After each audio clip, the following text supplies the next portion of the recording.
Well, hello, and welcome to episode 265 of Drink the Movies. I'm Brian here, as always, with Michaela.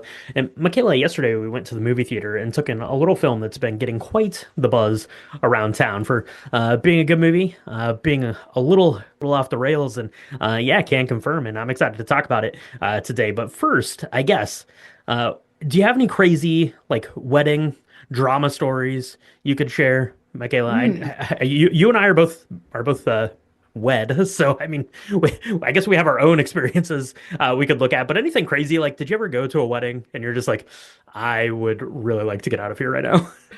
Um, yeah, I have. So I used to coordinate weddings on the side. So I have seen my fair share of weddings where like the father of the bride is drunk and can't give a Ugh. speech, let alone like he walks his daughter down the aisle, but then he gets real drunk. And I guess he was probably really nervous to give the speech. So then he fumbles through Mm, that and then okay. can't really do the daddy-daughter dance thing.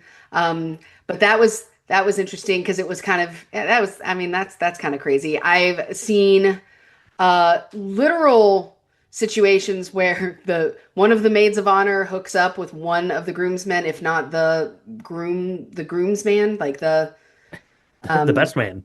the best man, yeah. And then the best man gives a speech and it's real interesting. Um, Ugh. I think a great rule of thumb is to not have people you don't like at your wedding. I think, or people that don't like you, don't invite them. Don't invite them. They Don't don't need invite to them. go. It They don't is need it, any it is just a space on that party. day. Just Um, elope. This whole yeah, film could have hell been yeah. avoided That's. by going to the courthouse, taking care of business, TCOB.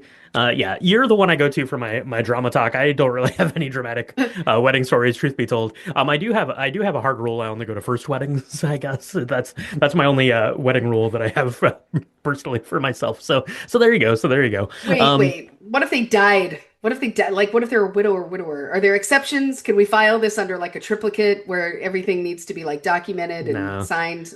I No, think that I think you if just I think if I think if you've done that, then you're probably just aiming for the courthouse. You want low key. I think if you're yeah, if you're you're going through like all that and you're recommitting yourself to someone else. I don't know. We could revisit that. I guess I don't know if that's a forever rule or just a for right now rule. But one of my forever rules is that sometimes I mix up a cocktail and I use some hibiscus bitters in it. Maybe that's what you have here on the ingredients, and I'm interested to learn about these because that sounds delicious to me. So let's do this. Let's go ahead and take a quick break. We'll grab some ingredients. We'll put something together that is worthy of all of the drama from the drama, and we'll be right back to mix up this week's drink. so, Brian. I don't know if you can hearken back to the days of yon when you got married because you've been married since the beginning of time to I your was I beautiful was better barely old half. enough to drink. Yeah, You yeah. were right. But did you have like a signature cocktail or anything like that? Was it that kind of a wedding? No, I mean the cocktail game had not really evolved here in the States that much. We did have some kegs from Anheuser-Busch, some Budweiser, Bud Light. I remember that because there's a big like Anheuser-Busch distribution center close to the town that I grew up in. So I remember we had that. We had some Smirnoff Ice, if that gives anyone an insight as to the time and place I was when I got married. So we had that. We had some pretty budget sparkling wine. And that was about it. It was a good time.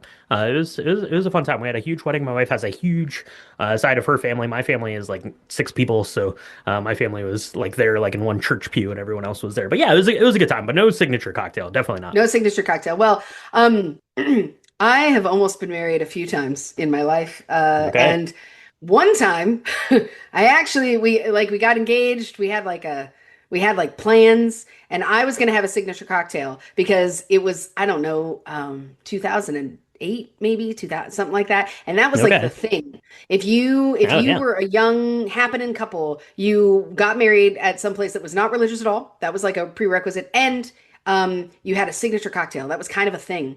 Now, I don't know if It was this, called the I've seen this. Michaela. It was just Saint Germain and an egg white. You know what? It was going to be called the Michaela, and it wasn't going to have an egg white because I hadn't discovered how much I like that yet, Brian. But what it did Oh, okay. have was it was going to have a hibiscus flower on on the inside of it, and it's going to be really pretty, Oh, okay, okay. in like a champagne flute. And I was like, ooh, that's so pretty. So, didn't get married to that person, so I never got that cocktail, sadly enough. However, what I did was grow up a little bit in the 20 some odd years since then. And I was like, you know what? If I were to make a signature cocktail that's going to be like dramatic and yet like reminiscent of that time where you would, a big wedding, I would want to have some sort of hibiscus in it. But I thought it would be too. I don't know. I too much to put a whole hibiscus in. So what I did was Mm, mhm, I mhm. found some hibiscus bitters, and I was like, well, that's going to elevate a cocktail. That's going to make it a little bit more than just like, Chambord and champagne, which was a lot of people's signature cocktails, like me. That was going to Yeah. be with like a hibiscus flower in it. So I don't know what to call this. I guess this could be called the dramatic pause, because there's a lot of dramatic pauses in this film. There's a lot of dramatic pauses. Yeah, absolutely. And no shade. If you just want to use some Chambord and champagne, say that 3 times fast, go ahead and do that. That's delicious. And this kind of is along those same lines, but it's a little bit more elevated. It's a little bit fancier version of that, I guess. And let's go ahead and put one together. So I made mine into a shaker tin, goes 2 ounces of vodka, 1 ounce of blackberry liqueur, a half an ounce of lemon juice, a half an ounce of honey syrup, and then 3 dashes of the hibiscus bitters. I did not find any hibiscus bitters. You may have trouble finding those like locally. You can go to like a well-stocked grocery store or liquor store. You might be able to find those. If not, you can certainly look online. In the absence of time, just seeing the movie yesterday, I decided to use grapefruit bitters, which I thought had kind of a similar kind of taste profile in a way. Obviously more bitter, but I thought that would cut through the blackberry pretty well there. So 3 dashes of, kind of your bitters. You can play around with those. Go ahead and shake that up with some ice and then strain it into hopefully like a champagne flute and then top that off with some bubbles, whatever you've got there. I've taken to buying like the little like 3 pack of Cava, or I think like La Marca does like a Prosecco 3 pack.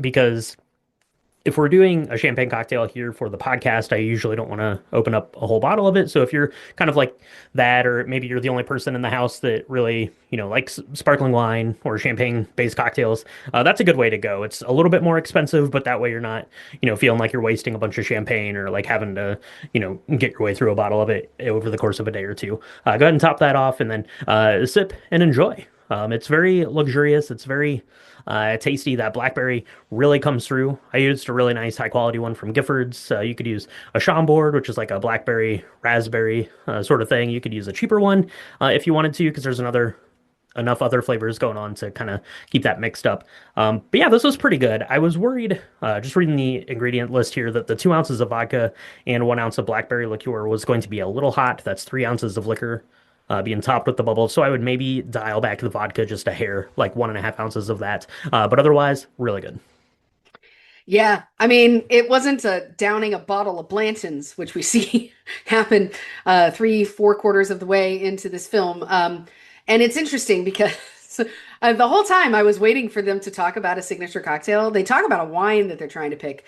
And then the bride just goes in and downs like half a bottle of Blanton's to try and get through this wedding.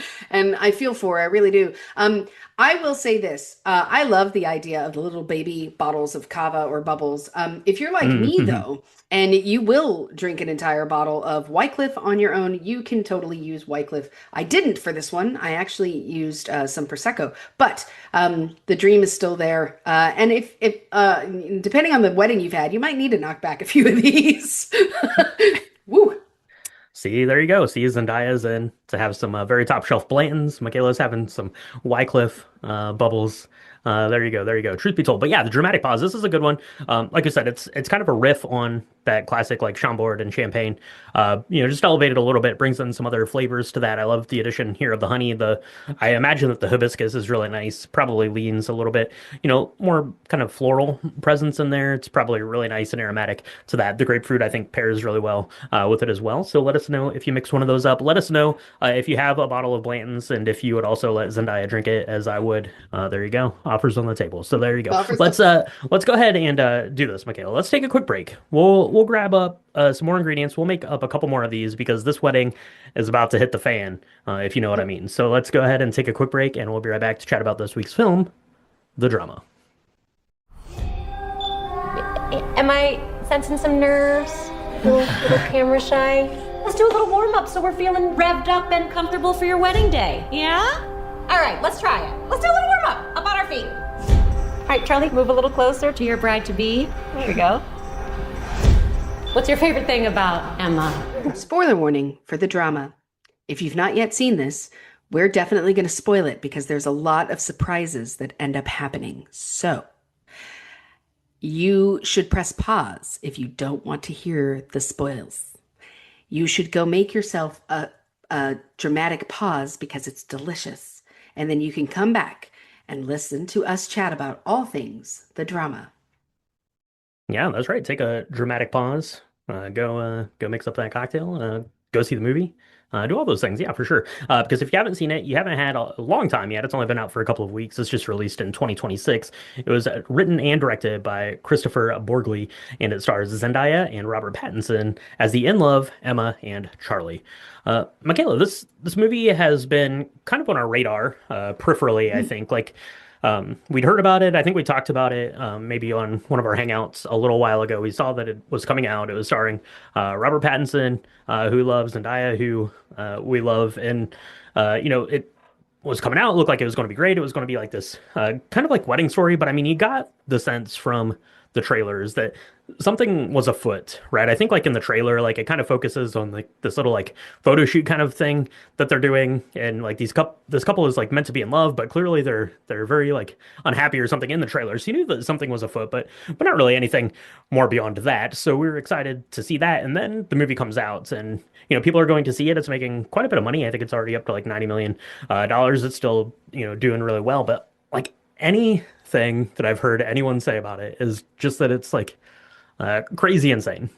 Mhm. There's like this crazy insane kind of hook to it, and yeah, can confirm. But let's take a step back. So before we went in to see it yesterday, what were you looking forward to in this? What were your expectations for it? Set the scene. I was looking forward to Robert Pattinson being in love with Zendaya and vice versa. I was very excited about that. Because I think like one thing that was pretty great was their chemistry together was pretty good. Hmm. And so I was excited to see how that was going to roll. I didn't know, and what I will say is the marketing for this is amazing because they keep all the spoils inside, right? Like you know that something's not right, but you don't know what it is. You don't know how outlandish it's going to be. You don't know if it's going to be kind of a I almost got like a La Cage aux Folles or Birdcage feeling where like something like absolutely bonkers was going to happen and it Hmm. was probably going to be really funny. Um, so and then how were they going to do that? Because even like the the poster is like them all sweet looking at each other getting married and so you're like, oh, it's got to be family drama. It's got to be like what kind of drama is it? And so that's what I was expecting, Brian. I There was you go. That's That's what I yeah. was expecting. That's what you're expecting. Yeah, absolutely. And I mean, that's fair. And you mentioned that they have really good chemistry. And I don't know if it's a casting director thing. I don't know if it just speaks to how good Zendaya is at her job. Obviously, Robert Pattinson, excellent actor as well. But we've watched Zendaya now over the last couple of years, and like everything she's in, she has like crazy good chemistry with. It doesn't matter like who it is, right? Yeah. Timothy Chalamet and Dune, those dudes, and the tennis movie, whatever that was called. I'm drawing a blank on right Challengers. It now. was called Challengers. Challengers. It's called Challengers. I remember it very well. And Robert Pattinson here in this, presumably she also has good chemistry with Tom Holland, who's also invited over from some plans, I guess. So yeah, so that's good. So we were excited to see these two, and it kind of starts off as just like kind of this like tried and true like romantic comedy, romantic drama, kind of like meet cute thing, which they even like reference it as later in the film of like he's Mm. walking by this coffee shop, Zendaya is sitting there. He does what we all would do is we stop and like crane our neck to see if that really was Zendaya sitting there drinking a coffee and reading a book or whatever it is. And he goes in and he's kind of watching her from afar and he goes up, cheesy pickup line. I love he like sneaks over and like takes a picture of her book so he can like Google it and see what it is and get like the synopsis of it. So good on you, but bad news. Charlie, deaf in that ear. You're gonna have to go through the whole spiel again, which is pretty awkward on your pretty lame attempt there at a pickup, but seems to Well, work. it does seem to work. I mean, especially when she takes the earbud off and he's like, I promise I'm not hitting on you. And she's like, what? She's like, but she has no spatial awareness, which I find a little bit strange for someone that has a hearing impairment just because usually the other senses are heightened. So if someone was standing over me, like trying to talk to me, I think I would know, I would notice, I would feel it, especially if it was boring eyes in the back of my head, like Robert Pattinson was. But what I find really interesting about this dynamic is, yeah, you think it's really cute at first, but you also are like, is something insidious happening, right? Like the way this was shot was really cool because it was He's not like 50 First Dates. It was not like, oh, I like that book. I don't know anything about the book. It was like, why are you? he's super stalkery Yeah, yeah. appearing in And it. Yeah, yeah. yeah, yeah. And you almost are like you don't know as an audience member what to make of this. If this is like sweet and he really is just that awkward, or if he's got like this other very darkness within him. And what I love is that it moves to the first date and she's asking him how he liked the book, and he's like, I don't know. What do you think? Like, and then he cops into it, and he's like, I actually didn't read the book at all. I just really wanted to ask you out. And again, it could be kind of creepy and stalkery, or it could be really sweet. There, he was just like, I just had to talk to you, and I didn't know what else to do. And to be fair, nowadays, I don't think that it would go very well if a person just stopped a man stopped a woman and was like, hey, I find you really attractive. I'd love to talk to you. Like, I think that would probably, people would be like, ick, you've given me the ick. So you feel bad for Robert Pattinson's character. You Not feel if it's bad for not if it's Charlie. Robert Pattinson with the English accent. You can do whatever you want. It's very Hugh Yeah, I suppose that's Grant-esque true. in this, I guess, in You're that like, way. I'm so So sorry. Yeah, I didn't yeah, read the book at all. But fast forward, now they're talking to their maid of honor and their groomsman, best man, about, how they're gonna give these speeches at their wedding, and they've been together a couple years now, and Robert yeah, Pattinson's trying to figure out what to say that's appropriate, yeah. and he's I want to hit on this. So yeah, we get Robert Pattinson. And that's kind of the main driving form of this first part is he's trying to write kind of his vows, right, for the wedding that's upcoming. The wedding is in like a week. We're at the final wire here for the wedding, and he's there. He's talking to the best man. His name is Mike. He's played by Mamadou Athie, I think is how you pronounce that. Sorry if I'm mispronouncing that, but he's awesome. He's really funny. Like he has this like super like dry kind of like boyishness to him. Like I really like his character, and they're kind of talking through, and they talk about how they meet, and they talk about how the first date goes. They talk about how the first kiss goes because Charlie works at this museum there, and he's trying to like get her in after hours, and they end up getting called in. Like even then, Emma's friends, who we've mentioned like this stalkery bit, are even like calling it out. He's like, "So this dude traps you in this museum, and that's where you have your first kiss. Maybe red flags, Emma. Maybe there's red flags abound already for the drama." already, but they sideswipe all of that. Um, and that's when things get, incredibly interesting because they're all there, seemingly having like a last dinner. The the maid of honor is married to the best man. Mhm. And so they're kind of having this foursome date, this double date. Well, And they're at the food tasting for the right. caterers. They're the caterers, so they're doing like the final tasting and the final wine pairing, all of that stuff. Eating the food and drinking all of the drinks. Even the chef guy at the place is like, this isn't a bar, but they've definitely been overserved, and I think now would be a good time to probably drop a second spoiler warning. Yeah. So I'm going to say two things. This is the big part of the film. If you have not seen this film and you want to be surprised, press pause now. This is also a trigger warning, talking about gun violence. If that's, I just want to be clear. You've been warned. Okay, we didn't write the film. All right. Please don't be mad at us. We didn't know. We had no idea. And kudos to the makers of the film for keeping it under wraps, because had I known, I might have gone in very differently than I ended up going in Yeah, watching this if film. this was a Marvel film, this would have been like the first thing they showed in the trailer, It would have been 110%. like, So they did an excellent job. But yeah, if you have any interest in seeing the drama, seriously, stop listening to this. We'll see you next week on Drink the Movies. There you go. But please yeah, going ahead. Yeah, so they're go at this. ahead. Uh, these four are Yeah, at this food tasting. They're there. They're being overserved some alcohol, and they decide to play a terrible game. This is good life advice. Don't do this. Don't do this. Don't ever. Maybe do it with your significant other. Don't do it with friends. Don't do it with other family. Don't do it with anyone, probably. Just don't do it. No, don't do it with your significant other a week before a wedding. Do it when you're like, maybe I'm in love. Maybe do it then. Don't do it when you're about to get Do it married. It's a do it on your terrible deathbed, idea. maybe. Yeah, I do don't it on know. your deathbed. Hey Brian, what's the worst thing you've ever done? Okay, so they go around, they kind of do a round robin of what's the worst thing you've ever done? And honestly, I was so prepared for someone to be like, I've actually cheated on you when we first got together. That's where you think this is gonna go. Like I cheated on you, or I was seeing someone when we met. Oh no, but we get a quadruple threat of like not good things. The and it's important to list what they are. So that's why trigger warning, guys. Everybody. So the maid of honor locked a special needs person in a closet in a Winnebago in the middle of the forest, Roll the woods um, for a whole in the day. middle of the woods for a whole day. That's pretty terrible. Her husband, who's the groomsman or the best man, I keep saying that wrong. It's the best man. He like used his girlfriend as a human shield when a dog was attacking her.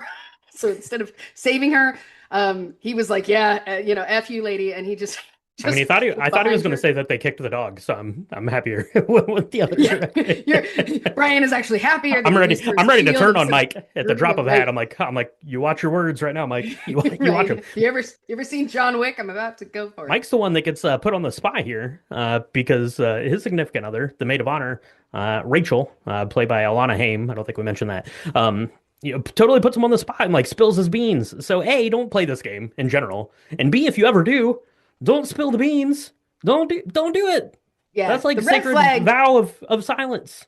Yeah. The red flag for this was her. The whole thing. I mean, we're gonna talk about it, but like that should have been warning sign enough. Where because like if you're gonna have this conversation and this depth of intimacy with someone, you don't bring it up at like a bar event. Like this is stupid. Taylor Anyway, Swift said, "I'm the problem. It's me." No, it is really Rachel for no, sure. it's really Rachel. This whole thing is on her head, as far as I'm concerned. So then, of course, Robert Pattinson's character is like, "Well, I cyberbullied someone once," and you think that's okay until he's like, "Yeah," and then they had to move away. Like it was so bad that this kid had to pack up his stuff with his family and leave the Yeah, city. but then he says it might have also just been a coincidence. So I think that Robert Pattinson might be making some of this up. I think that probably not really that bad. He's kind of a nerd. He's a museum kid. I don't think he really did that much. But yeah, you're put on the spot. You have to come up with something. So I took it as that he totally like made this up. He's like, this is like the worst thing I could think of doing.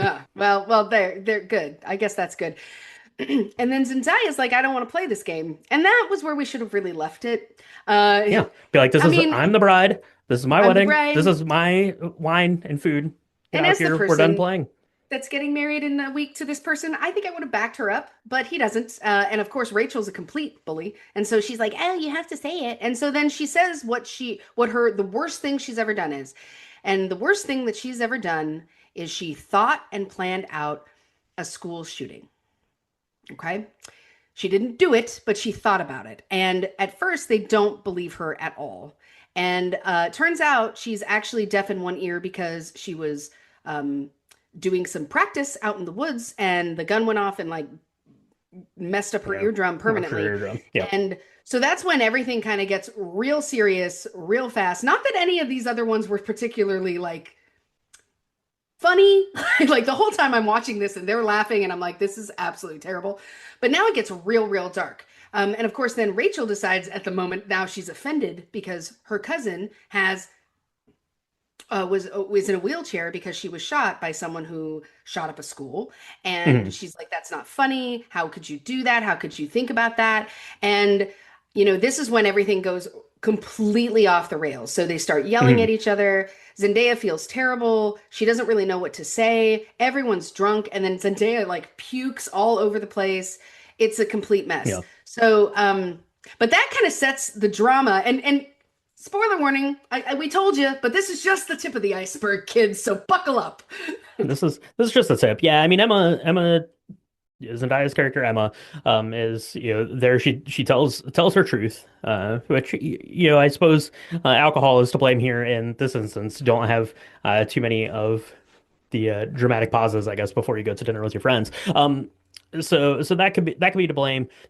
She stuck to her story, so I guess that was the case. And then we're here now. We're 1 week before the wedding, and then you basically have everyone sort of like dealing with like the emotional like and psychological like fallouts of this new information that they're getting all of a sudden, right? Because they still have to go through and plan the wedding, right? And they still have to go and talk to the photographer. They still have to go do all this stuff. They have to go to like their dance lessons and all of this stuff. So they still have to like plan the wedding, and Charlie has to decide whether or not he still wants to get married to Emma now, having learned this fact. And I think that that's kind of like the interesting bit. I think you can look at it and you can take it as like Emma had thought of and had planned the school shooting that wasn't, ultimately carried out. And I think that you could swap that out kind of with anything, because really it's an examination of how do you react when you find out like the worst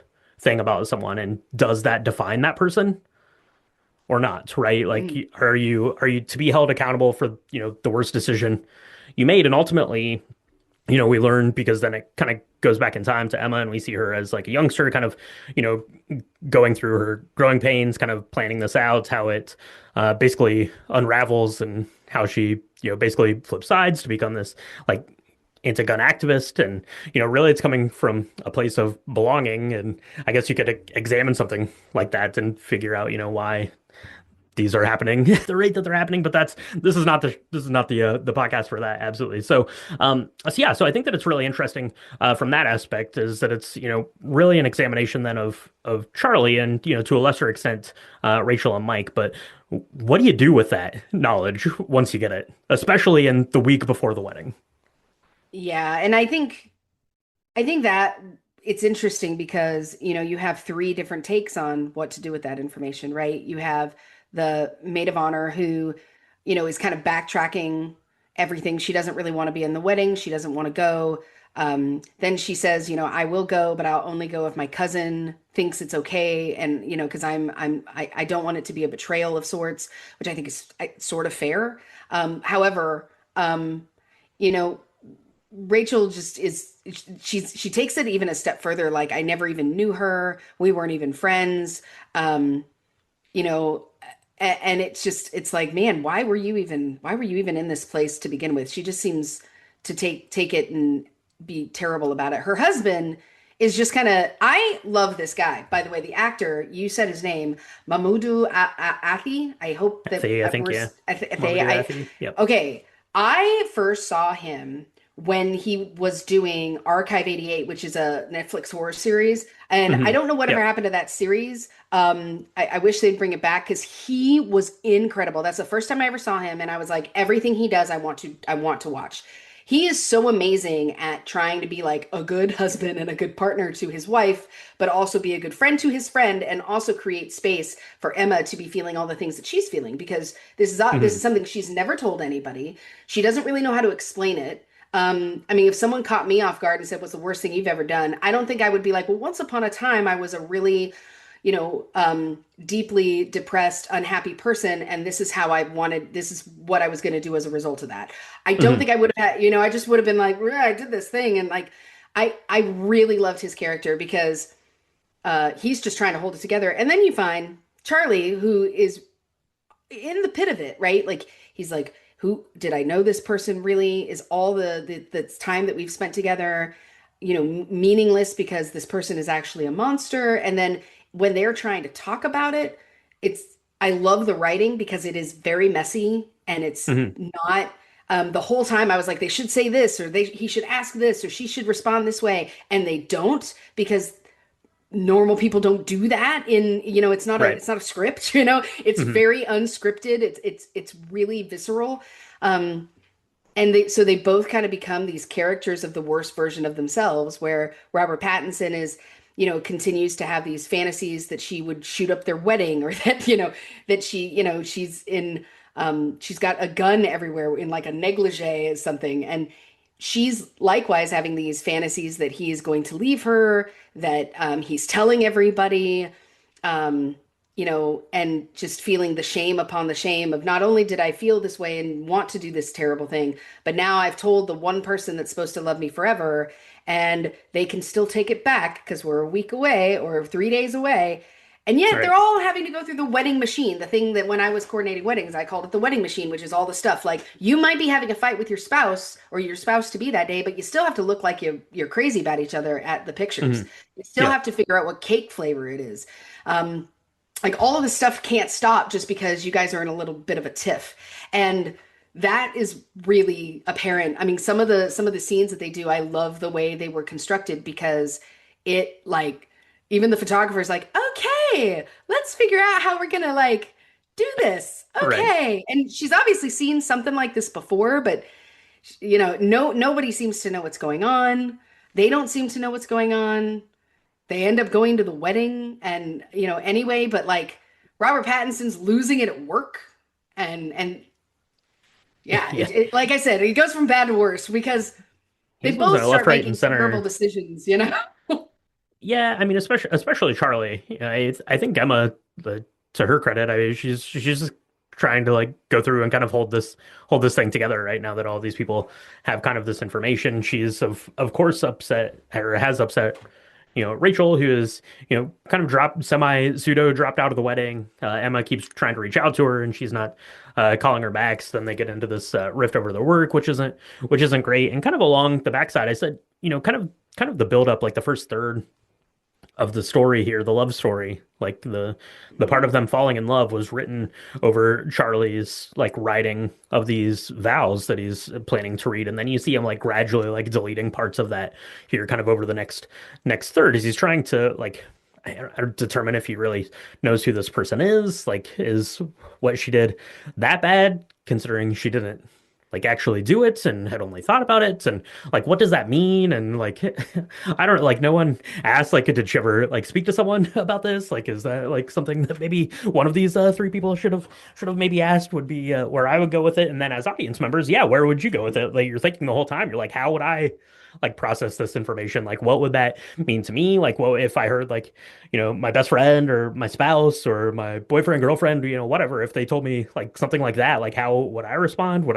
How would I think of them? Like all that stuff. So you're going through that along with them as the audience member. And then yeah, you're getting up to the very, very lead in the movie. There's then something, pretty tragic, or almost potentially very tragic, that happens. Charlie is at work. He is talking with one of his colleagues. Her name is Misha. She's played by Haley Gates there, and they're having this conversation. And he throws out a very specific hypothetical, right? Like if you found out that your boyfriend ever planned a school shooting, right? Like how would that go? And it kind of turns out, and then Charlie, makes a very aggressive pass at her, which doesn't really seem warranted, but it also doesn't seem very like fought off by Misha here in this instance. So that's kind of an interesting take. We can talk a little bit more about that if you want, Michaela. But what I thought was really, really interesting about the movie, and I like this movie a lot. We'll kind of circle back to that. But what I thought was interesting, because we learn basically the worst thing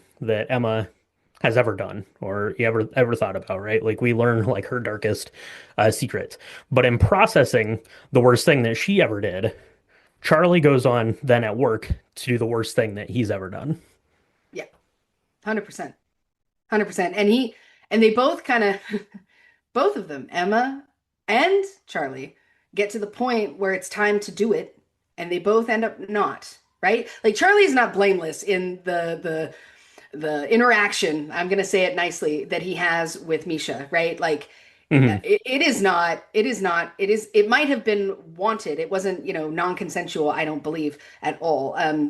It happens very fast. So I had to check with Brian actually to make sure that we understood what was happening, that we were on the same page about it.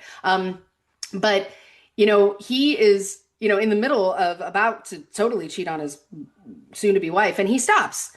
And then he's like completely grossed out by himself, and he's like, "Oh my God, please don't tell anybody. I didn't mean any of this. This isn't right." And yeah, I think it's real interesting because we are now looking at two people that have come very, very close to doing something terrible. They've done terrible things to lead up to the really terrible thing, but Hmm. yet they haven't done it. And then what do they do about that. Like, what we would love to have seen is Charlie go home and be like, I got to tell you this thing that happened and I wasn't in the right space and I just need you to know. And maybe we need to talk about it but of course they don't because they're in this wedding machine. And so it's like, okay, well, I'll see you at the wedding, Misha, as she like clutches her ripped dress and like leaves the building that she works at. And then, Yeah. the next time we see her, she's in a dress at the wedding. It's crazy. Yeah, I really, my heart went out to Charlie because, you don't blame him for being completely thrown through a loop after receiving this information about his soon-to-be bride, but you do watch him make just terrible decision after terrible decision. Like there's a scene where he sees Rachel's cousin. Rachel's cousin's going to meet her, and he sees her, and he like stops her in the street to like talk to her, and it's awkward and it's weird and it doesn't make sense, and it's like, dude, you need to take a couple days off. Go talk to a therapist, something. Oh my gosh, go talk to your bride. Like, I don't know. It was hard, and it just gets worse. It just gets worse. Yeah, let's go ahead and get to the wedding day there, I guess, or like the day before the wedding, I guess. So we've got the DJ who we are introduced to kind of earlier in the story, who they see doing some sort of drugs on the side of the road. They think that it's heroin. We don't really know for sure. I don't really know much about that, so I don't know if that's really what was happening. But they decide to fire the DJ, and it's kind of coming full circle in all of those people. Like, was that just the worst decision that DJ had ever made, and does she need to be held accountable for that one decision that she made? And like they even bring it up in the story, like had they not happened to be walking down that particular street at that particular time, they never would have known. So it starts off with a bang. They have to get rid of the DJs. They get rid of the DJ. That's the whole thing. They bring in this new DJ. He's a knucklehead. His name's Ivan. He's played by Jeremy Levick. He's a total knucklehead. Don't have this guy DJ at your wedding, I guarantee. So that's kind of the first thing that happens. They're dealing with that. They go through and have the wedding. They're there at the reception, I guess. It's kind of a weird, awkward like layout for the wedding reception, to be quite honest. They have these tables, and the bride and groom are there with their parents at this table, and like the maid of honor and the best man are at a different table. I don't know. It's kind of a weird, awkward kind of a thing. But it starts out with Emma's father, giving his speech, which goes pretty good. But of course, he mentions the fact that he was a military guy and he'd had guns in the house, which of course, sends murmurs back through Rachel, and then on to Mike, and then on to Misha. So that happens. We have Rachel gives her speech, and the whole time everyone's like waiting with bated breath to see exactly like what she's going to say, and it's very kind of passive aggressive, but she lays off of it. You have Emma overhearing Misha and Rachel like talking outside of the bathroom. She thinks that someone has spilled the beans, and it turns out that who spilled the beans was Charlie, because he lays out the most specific hypothetical of all time to his coworker before he tries to engage in adultery with her. So Yeah. Yeah, so poor Emma. Emma is like, I need to talk to Misha. I need to see what's been told. So of course Misha is brought in. Now Misha's with her boyfriend, Chad. He's like 85 feet tall. Really nice yeah, guy. He like stops Charlie to say congratulations because now they're married, right? The wedding has yeah, happened. wedding's happened. They've Bride and signed the groom. document. Uh, and so then, Misha is really distraught. She walks into this room Yeah. and So immediately is like, nothing happened. It was just a kiss. And Emma is like, what are you talking about? Because Misha thinks that she needs to talk to Emma about this almost adultery moment. And mhm. Charlie is like, no, I need you to tell her that that it was me, or that you don't know anything about this shooting hypothetical thing. And it just completely explodes. Yeah. Um, it's terrible. And that is, I think, when Emma excuses herself, or maybe she's already there, and she just turns around and downs half a bottle of Blanton's. And I really wish that I'd have known that that was going to happen. I would have put that in the cocktail. But I can't afford Blanton's. But all of us in the audience were right there with her. They were like, could this get any more messed up?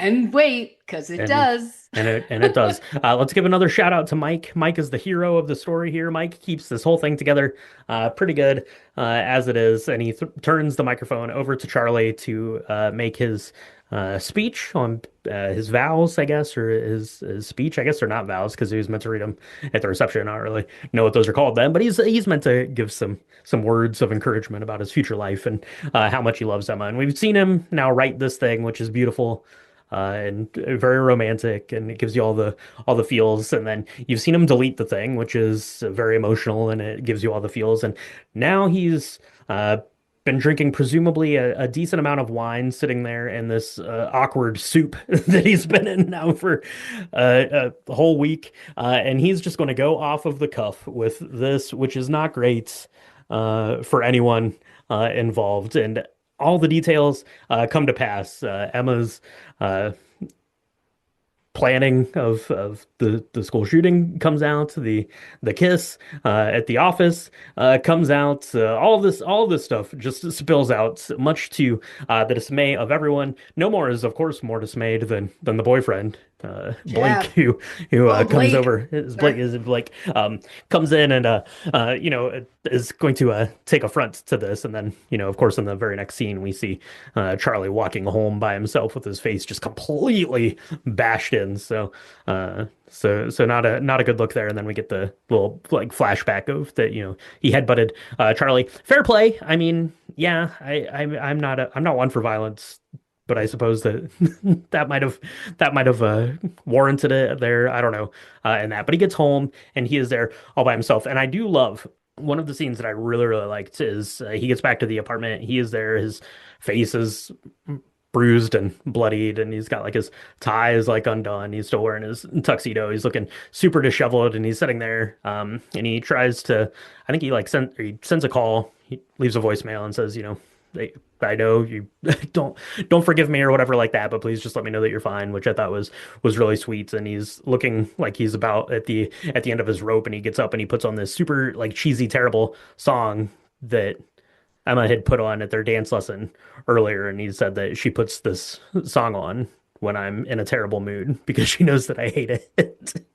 And he puts it on, and he just has a moment there, just remembering her, and then goes off to this diner. Yeah. And this diner is kind of neat because it's I don't know what that's called in filmography. I don't know. It's a harken back maybe because at the beginning, before all the stuff hits the fan and before they know these terrible things about each other, right? And have to compare them, they're talking about how cool it is when they're in a diner or they're in like a coffee shop and they see like super dressed up people go like they talk about after the Oscars, like Academy Awards winners, people go in with their Oscars and they go and get a cheeseburger. And she's like, oh, we should go to that diner we really like, and so, you think that that might be the diner. You're not sure. But he goes in, there's like, a bunch of drunk people in a corner eating stuff. And he goes to the counter and he gets a cheeseburger and a Diet Coke and he goes and sits down. And you don't know what's going to happen for a little while. Again, the shots and the decision making with the editing here is really slick because you think that that might be where it ends. Mhm. And the movie was starting to run a little long at this point for the audience, for me at least, anyway. So I was like, something better happen, and it does. She shows up and she's in like a raincoat in her wedding dress still, and she goes and orders something, and then she sits down in front of him, and she pretends that they've never met before. And what I find interesting about this is there's another piece to this where when they have had a fight or something, that's her solution is that she'll just go in and reintroduce herself, and that kind of gets them back on kind of a level playing field, and they kind of meet for the first time again. And Mhm. at the beginning of the week after he first learns this about Emma, she's into it. She's like, "Hey, do you want to play? Do you want to do this?" And we role played a little bit, and he's like, "Yeah, I'm not into it. I'm not over that yet. I still need some processing time." He doesn't say it quite that eloquently, but this time, he is in the worst part of his life. He's just done the worst thing, like the worst thing that could happen in his life. He has done it. And he just made it worse. He just continued to dig a hole. And Emma didn't do any of this. She didn't do any of this stuff. Mhm. So if anybody should be like, I'm not forgiving you, I'm moving on, this is terrible, we're getting an annulment, this is ridiculous, it would be Emma. But Emma introduces herself to him again for the first time. And they kind of have a chat. And she's like, "What the hell happened to your face?" And has to make up a story about, how he saved a baby at 3 o'clock in the morning from some dude. And it's so ridiculous. It's pretty funny. And then they kind of shake hands, and that's it. That's the end of the movie. And so you think there might be some hope that they're going to figure this out, and that, this terrible nightmare of a wedding they can somehow just get over and still, be the people that they were 6 days before Hmm. somehow. Yeah, somehow they're gonna have to get new friends.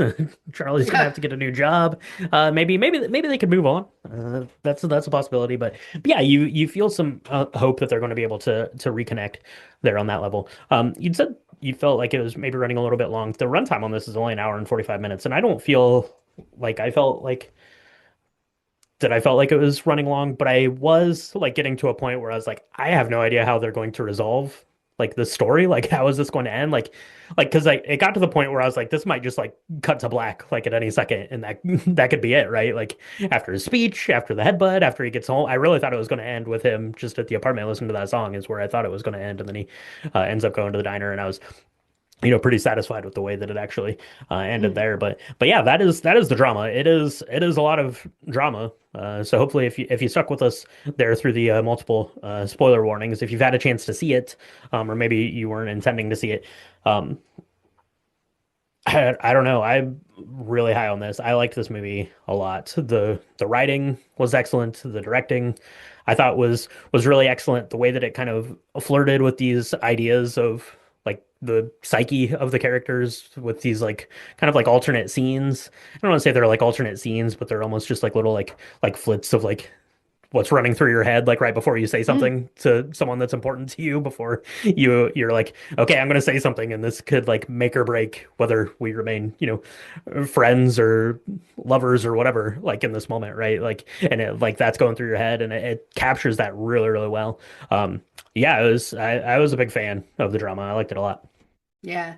No, I did too. I mean, it afterwards we didn't really talk about it because there was a lot of processing that had to that well for me anyway. I think it didn't necessarily feel as long for me. I think I was just really I was uncomfortable, and I was uncomfortable for such a long period of time because, like I said, this Charlie character just continues to dig this hole over something that didn't even happen. And I find that to be sort of the most interesting thing is that she's the one, Emma is the one who thought about doing something, right? Hmm. And didn't. And all three of the other characters actually did something Right. that was terrible. And yet she's the one who gets, because of the gravity of what she wanted to do, right? And the thoughts that she had, that is what is kind of on trial. And it really harkened me to the trial of the Chicago Seven, I think is what it was called. And Hmm. one of the lines that says, "I've never been put on trial for my thoughts before," right? Same Um, composer yeah, makes for this sense. film and that story as well, Yeah, I believe. Yeah. yeah. I will say this hit me very personally. I have a dear friend of mine who very much struggled with these feelings in their youth, and I think that um, you know it, Emma Zendaya did a really great job of portraying that, and I think that it's a very stark look at it's a stark look at like a relationship, and like, can you think about some doing something terrible no matter what it is and Hmm. still have the person you love like stay there with you, and in turn can them actually committing acts that are terrible. And in this case, I'm talking about the way he acted at the wedding. Like, I'm not even talking about the almost adultery that was basically terrible anyway, right? Like, Right. can you Hmm. can you can you can forgiveness still exist when you think it's gone a bridge too far? And where is that bridge? I guess it's different for everybody. I really loved this film. I We just watched this in the last 24 hours, and it has haunted me Hmm. all day. Um, And I found it to be very emotional for me, like afterwards. I didn't cry like right immediately, but I went home Hmm. and thought really hard about it and had a moment as I do. Because it's just a really beautiful story, I think, of darkness and love and like effed upness, right? Like things are just Yeah, so messed up, and you like you said at the end, it was like there's no way they're gonna come back from this. There's just no way. Like yeah, they're never like how are they going to look at their parents? How are they going to look at their other friends, right? And Rachel is in the back just smug as anybody. She's so thrilled that this happened, and it's just like, "Oh, it's just awful. How are you going to come back from that?" And yet you really think that maybe they will. you think maybe they Maybe they will? can. Maybe they can. Yeah, absolutely. Yeah, yeah, like you said, I like this quite a lot. So I was excited that we had a chance to go out and see it, and I would be surprised if it doesn't, remain in conversations in terms of especially like original screenplay because it is very original and like the whole film plays out almost as like a thought experiment for you, the audience member, which is really, really pretty neat. And good luck, or good luck, good news, Michaela. If you thought that seeing Robert Pattinson and Zendaya on screen was a good time, then you're going to get to do that 2 more times this year because they're both in Dune Part 3 and they're both in the Odyssey. So there you go. So you're going to get to see them. Will they be together? No, Zendaya will be moved on to Timothy Chalamet for Dune. I don't know what she's doing in the Odyssey exactly, but yeah, these are two top actors of their generation just doing their thing in this A24 like thought experiment crazy of a film, which was awesome and I liked it a lot. So yeah, that is the drama. Any parting thoughts? Should people go see this, even if we spoiled it, even if they said, you know what, I'm never going to see that, and we just told them how the whole story goes? Should they go see it anyways? Yes. That is my answer. It is definitely worth your time. I'm really glad that we made the time to go see it in the theater too, because I think there are a couple moments that we didn't spoil that the sound is really important. Um, Hmm. and I think that it added to kind of the feel of the movie where you never quite knew what you were looking at and like what the motivations were for some people and the way that they portray that psyche I thought was really great on the big screen. So if it's still in theaters, definitely go see it, but even if it's not, make some time to see it. It's a it's a really it's hard. It's a hard film, I would say, for a number of reasons, right? The but I think that it's really worth everyone's time. Absolutely. So that is going to wrap it up here for episode 265, the drama. Let us know if you have made it out to see the drama. Let us know your favorite drama wedding tale. If you have a good one, share that with us. If you have a good wedding cocktail and if you have a dramatic pause cocktail, let us know that. Send us pictures. You can do that on any of our social medias. It's at Drink the Movies on Instagram, Threads, Blue Sky, and Facebook.com/Drink the Movies. If you want to see pictures of the cocktail that we made, specifically the ones that the Michaela made, she's been doing all the content. So shout out to her for that. You can see that episode recaps, links to all of our things. That's on the website, www.drinkthemovies.com. Go there. That's going to have links to fun places like Patreon, where we do bonus episodes. We just did one for The Bride, which released this week. We did our hangout this week with our patrons. That's an awesome time if you want to get more behind the scenes info, bonus stuff, and just support the podcast. Patreon's the best place to do that. www.patreon.com. We appreciate our patrons so much, and we appreciate everyone who's taken the time to listen to this podcast. Do us a favor though, if you have listened to this podcast, make sure that you subscribe, throw us a like. That really helps, boost us up in some imaginary podcast algorithm that exists out there somehow. I don't know how it works, but I am assured from the internet that it does. So, Michaela, where can people do that? You can find us on Apple Podcasts, Spotify, Good Pods, anywhere where Spotify podcasts are supported and distributed. We do 2 drops a week, so you can put the subscribe button, press that button if you haven't already, but also press the like button, press the stars button, give us a review. You guys have all created this amazing community where we get to talk about movies and cocktails. It's the best job in the world, and we couldn't do it without y'all. So thank you so much for continuing to support us and listen to us and keep all the drink the movie stuff out there. Also, if you like video games, if you're into video games, if you saw a video game movie, which you're definitely going to see in the next year because it's either going to be Galaxy or Mortal Kombat or Street Fighter, please do yourself a favor. Go listen to Drink the Video Games because it's amazing. You learn a lot of stuff. Brian does a great job. I only pop in for a cocktail, so you don't have to listen to me the whole time. It's great. Yeah, go listen. Drink the Video Games. All right. Well, thank you so much for that plug. I do appreciate that, and we appreciate you all so much. Thank you for tuning in, and we'll talk to you next time on Drink Drink the the movies. Movies.